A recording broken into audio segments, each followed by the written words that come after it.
देखिए ये जो जहां छोड़ा है धनंजय सर ने, वहीं से उसको उठाता हूँ कि भाई वोट चोरी, सीट चोरी, फिर उसके बाद में आपने चंदा चोरी, दान चोरी।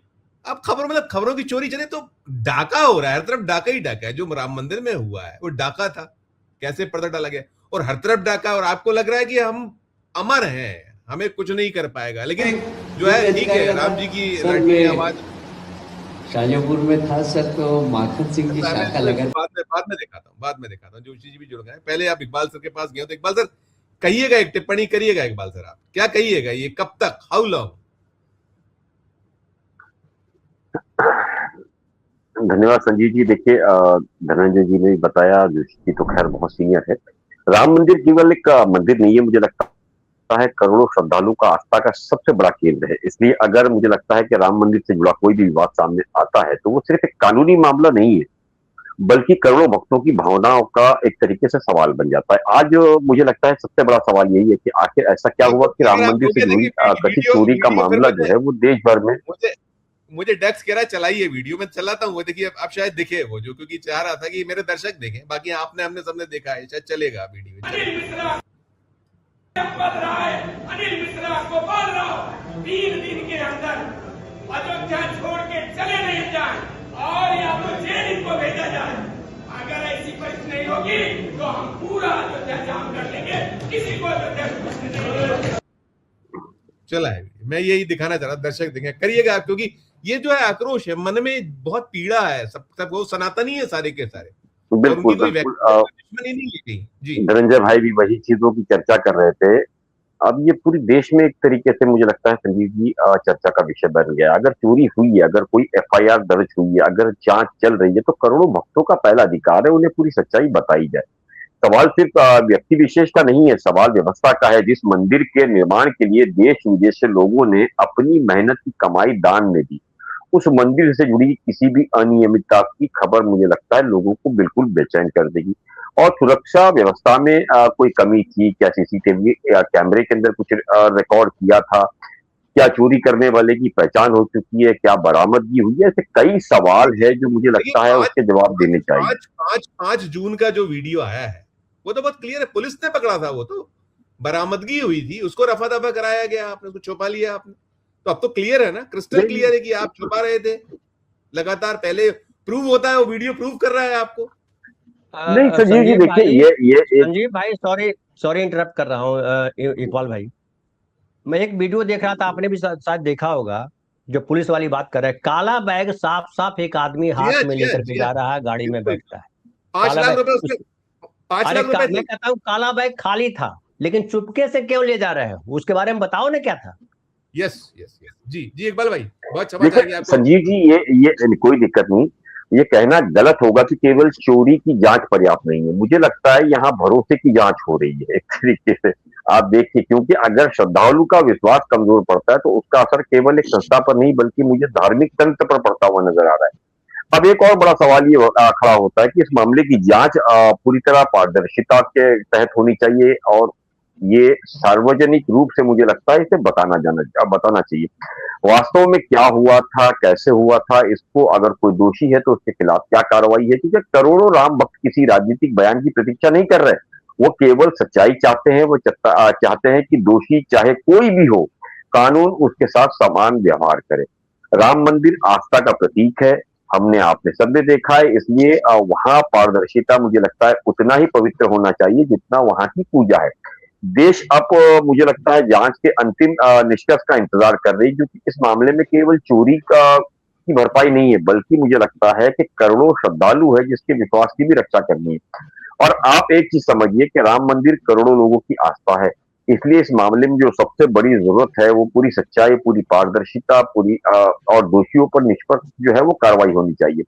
ये मुझे लगता है कि देश भर से करोड़ों जो राम भक्त है उसके बीच में एक ही चर्चा है, आखिर रामलला के मंदिर से जुड़े कथित चोरी का मामला, उसमें इतनी खामोशी क्यों है? और दूसरी जो मुझे चिंता आ रही है, देखिए 2 करोड़ से शुरू हुआ था, अब वो बढ़ता जा रहा है। और कुछ का कहना है कि 500, कुछ हजार। मैं कहता हूं अगर ये 50 करोड़ के भी ऊपर है तो ये जितनी टीम दिख रही है जो जिसके ऊपर एफआईआर बनी वो छोड़ दीजिए, उसके अलावा जो नाम आ रहे हैं उनकी भी लायकात नहीं है उतना पैसा ले जाने की। फिर ऐसा कौन सा पीछे गॉडफादर है जो इतने बड़े खेल को चला रहा है? 50 करोड़ के ऊपर है तो मैं आपको बता दूं कि कोई गॉडफादर जरूर है। अब वो कितना जाता है, जैसे व्यापम घोटाले की बात की धनंजय भाई ने, मुझे लगता है ये उससे बड़ा निकल सकता है अगर सही जांच हो जाए तो। बिल्कुल बिल्कुल। तो इकबाल सर देखिए, ये जो है, ये जो कथनी और करनी की है, लेकिन है आदमी फिर भी संकेतों में तो है। ठीक है, आप कहीं कभी कभी तो आप मुंह से निकल जाता है, गलती से निकल गया, जानबूझ के निकला, लेकिन है ना कि आप झांकिए तो सही, अंदर तो झांकिए कि आप हैं क्या, कहाँ खड़े हैं आप, क्यों नहीं अभी भी चैत रहे हैं। पूरा देश जो सब कुछ सामने है, जहां में शुरू हुआ था, कि साफ है कि कैसे आप बचाने की कोशिश कर रहे हो, कैसे उसको डाइवर्ट करने की कोशिश कर रहे हो। वो फिर ये बातें हैं। और जो धनंजय सर ने कहा, वो महाराष्ट्र में क्या चल रहा है अभी आप देख रहे हो, उद्धव जी की बेचैनी चल रही है, और उनका अपना है कि आपने जो बोया है उसे काट रहे हो आप। इकबाल संजीव जी देखिए, आपने जो अभी कहा कि क्या दिखता है क्या दिखता है, वो दोनों ही चीजें अलग है। और ये प्रयोगशाला मुझे लगता है महाराष्ट्र से ही शुरू हुई। तो धनंजय भाई, आप सभी लोग जानते हैं, उन्होंने स्थापित किया, उन्होंने स्थापित किया। बस तो और मुझे जो मैंने शायद 2 या 3 दिन पहले भी कहा था कि अब ये विधानसभा जब पड़ जाएगी उसके बाद फिर एक दौर शुरू होगा जिसके अंदर एमएलए वगैरह की इस बार बोली लगेगी। तो जिस तरीके से जोशी जी ने भी कहा और संजय राउत ने जो आरोप लगाए हैं 50 करोड़ 30 करोड़, तो पैसा जो है अब मायना नहीं रखता है। अब मायना ये रखता है कि कैसे हम पावर में बने रहे। देखिए, छवि हर जगह खराब होती जा रही है। जिस राम मंदिर को लेकर के लाल कृष्ण आडवाणी, मुझे लगता है कि पूरे देश भर एक रथ यात्रा लेकर के घूमे थे। अटल बिहारी का एक बहुत बड़ा योगदान रहा और कई बड़े लीडर्स का रहा।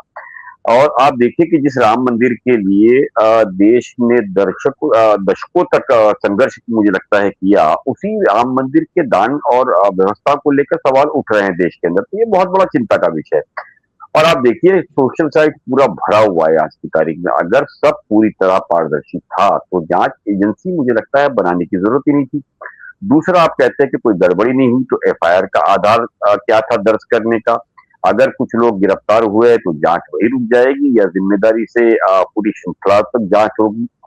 देश के अंदर अब युवा जो है, युवा छोड़ दीजिए, अभी राम मंदिर के इशू को लेकर के तो मुझे लगता है कि चाहे वो 10 साल वाला हो या 90 पार कर चुका हो, हर कोई ये जानना चाहता है कि केवल छोटे कर्मचारियों पर कार्रवाई होगी या निर्णय लेने वाले लोगों पर भूमिका की जांच होगी। अभी राम भक्तों ने जो दान दिया है वो आप इतने आसानी से मत लीजिएगा। उसकी सुरक्षा की अंतिम जिम्मेदारी किसकी थी? अब तो सवाल ये भी सोशल मीडिया पे चलने लगे हैं कि इसका पैसा क्या इलेक्शंस के अंदर इस्तेमाल किया गया है? दूसरा, शुरुआत में जैसे जोशी जी ने भी कहा कि बहुत बड़ा घोटाला है, तो तकरीबन तकरीबन राम मंदिर का जो बजट है वो 500 करोड़ रुपया बताया जा रहा है। आप देख रहे, शुरुआत से ही अब सवाल खड़े होते रहे, लेकिन जब ये मामला आया है तो अब ये समझ में आने लगा है कि ये 500 ही था या 500 से ज्यादा था, कहाँ-कहाँ चीजें और किसने दी। अब आप देखिएगा धीरे-धीरे करके ये पूरा मामला जो है ना एक तरीके से रिपोर्ट किया जाएगा और अब इसमें बहुत सी चीजें निकलेगी।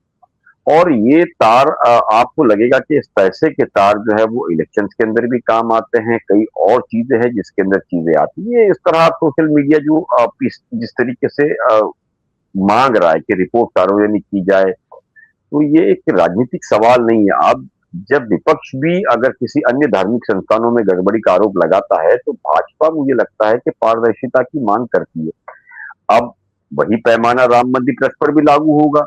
सरकार इसकी जांच को पूरी तरह मुझे लगता है कि स्वतंत्र रहने देगी या जांच एजेंसियों को बिना किसी दबाव के अपना काम करने देगी। और अगर जांच किसी नहीं लगता, नहीं देखिए, कुछ नहीं हो रहा, सब कुछ अभी तो है ना, लेकअप होती। और अगर जांच किसी बड़े पद पर बैठे व्यक्ति की जिम्मेदारी सामने आती है तो क्या कानून सबके लिए बराबर साबित होगा? याद रखिए, ये केवल एक पैसों का मामला नहीं है। मैं फिर कहूंगा, ये श्रद्धालु के आस्था का मामला है। दूसरा, राम मंदिर केवल एक इमारत नहीं है बल्कि करोड़ों लोगों को विश्वास का प्रतीक है। और यही एक राम मंदिर था जिसने 92 कराया, जिसने 2002 कराया। ऐसे कई क्लैश कराए हैं कि जो एक भारत था उसके अनेक भारत बना दिए। आज जो बुलडोजर संस्था चल रही है या जो भी चल रही है, आप देखिए वो उसकी वजह, जो उसकी बुनियाद है वो राम मंदिर है। और जहां से शुरू हुआ वहीं अब ये सवाल आके खड़ा हो गया है कि जिन लोगों ने ये किया है, क्या उस पर विश्वास करना चाहिए? क्या वो सही कर रहे हैं या अपने लिए सारा खेल हुआ है? ठीक